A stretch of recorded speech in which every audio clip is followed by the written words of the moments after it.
입니다. 이제 본격적으로 신천지가 비진리인 이유 관련해서 첫 번째 시간으로 신천지 성경관을 한번 살펴보도록 할게요.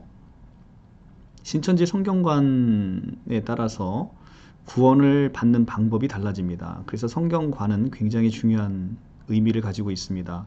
구원론과 연결이 되어 있기 때문에 그렇습니다.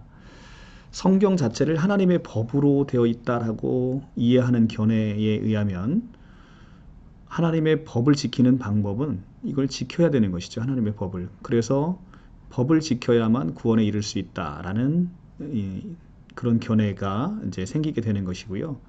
신천지처럼 성경은 비유로 되어 있다라고 이제 이해를 하게 되면 비유는 풀어야 되는 것입니다. 신천지처럼. 그래서 비유를 풀어주는 자가 있어야만 그 비유를 풀고 그것을 이해해야만 구원에 이를 수 있다라고 이제 보게 되는 것입니다.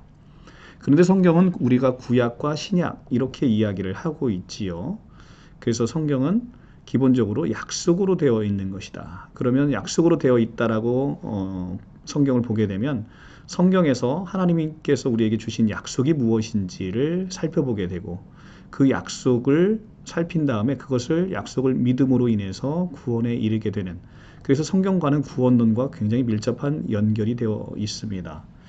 그렇기 때문에 신천지가 초등에서 비유풀이를 가리키는 이유가 바로 그것입니다.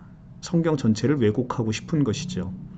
예수께서 비유로 설명한 것은 주로 하나님의 나라에 관한 것입니다. 우리가 하나님의 나라를 경험하지 못했기 때문에 이해하지 못하지요. 그러니까 비유를 들어 하나님의 나라를 설명하고 있는 것인데 신천지는 이것을 성경 전체로 확대를 합니다. 그래서 창세기부터 모든 성경이 비유로 되어 있으니 그 비유를 풀어주는 자가 있어서 그 비유를 풀어서 그것을 이해해야만 구원에 이를 수 있다라고 성경관을 이제 왜곡하고 있습니다. 성경관을 왜곡하게 되면 구원론이 왜곡이 됩니다.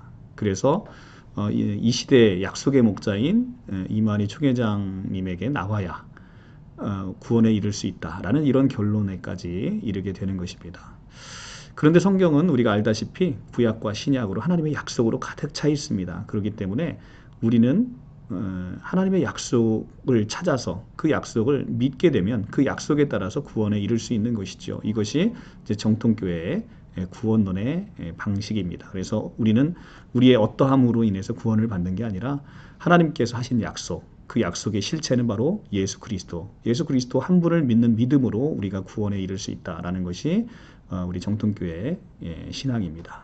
그래서 이 비유풀이를 잘못 이해하게 되면 우리는 성경을 완전히 다른 시각으로, 그리고 성경을 이 비유로 인해서 비유를 풀어주는 자의 입맛에 따라서 성경을 왜곡하기가 참으로 쉽습니다.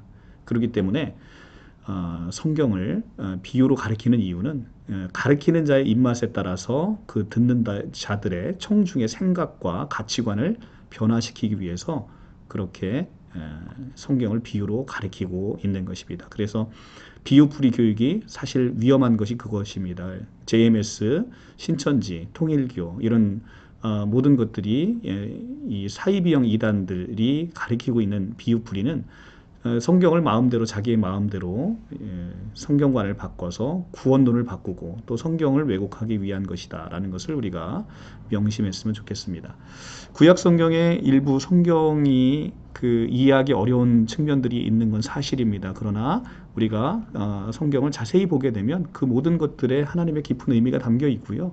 그것들을 이해 못할 바 아닙니다. 그렇다고 해서 성경이 모두 비유로 되어 있다라고 강조하면서 성경을 아주 왜곡하는 것은, 그래서 그 성경을 자기들의 교주만이 풀 수 있다라고 하는 것은 이것은 심각한 신성모독이고, 이 땅에 우리를 위해서 모든 것을 가져다 주시고 우리에게 선물하신 예수 그리스도의 그 십자가의 죽으심과 부활을 헛되게 만드는 그런 반복음적이고 반그리스도적인 그런 이 교리로 흘러가게 되는 것입니다. 그래서 비유풀이, 이것을 우리가 다시 한번 살펴볼 필요가 있는데요. 이 비유풀이는 사실 신천지가 하는 그 비유풀이는 너무도 사실은 반성경적이라고 할 수 있어요. 그러니까 신천지가 대표적으로 비유를 들어서 설명하고 있는 게 바로 예레미야 31장 27절 아니겠습니까? 그런데 우리가 이제 예레미야 31장 27절은 자세하게 풀겠습니다만 거기 나오는 사람의 시와 짐승의 시, 이것은 진리의 말씀과 비진리의 말씀으로 이렇게 이원화해서 그것을 설명해 주고 있습니다. 그런데 그 성경 구절의 본문을 신천지가 심각하게 왜곡하고 있는 것이죠. 이것이 바로 비유풀이에서 가져오는 심각한 위험성입니다. 그래서 여러분들 성경관을 똑바로 이해하셔야 됩니다. 성경은요, 하나님의 약속으로 이루어진 것입니다. 이 약속으로 이루어졌기 때문에 무엇이 하나님의 약속인지, 우리는 그래서 어떠한 약속을 믿어야 되는 것인지, 그 약속을 올바로 믿을 때 우리가 구원에 이를 수 있는 아주 은혜로운 말씀이 바로 성경입니다. 그래서 성경은 하나님의 율법으로 되어 있는 것도 아니고, 하나님의 성경은 비유로 되어 있는 것도 아니고, 오직 성경은 하나님의 약속으로 되어 있습니다. 물론 성경 안에 비유가 있고 율법이 없다는 얘기가 아닙니다. 그러나 성경의 가장 주된 것은 하나님의 약속으로 이루어졌다라는 것을 오늘 꼭 명심하시고, 그래서 하나님의 약속이 무엇인지를 이제 다음 시간부터 하나씩 우리가 살펴보도록 함으로써 우리가 어떻게 해서 구원받은 백성으로 지금 이 땅에 서 있는지 여러분들이 명심하셨으면 좋겠습니다. 오늘 금요일입니다. 즐거운 금요일 보내시고요. 다음 시간에 뵙도록 하겠습니다. 감사합니다.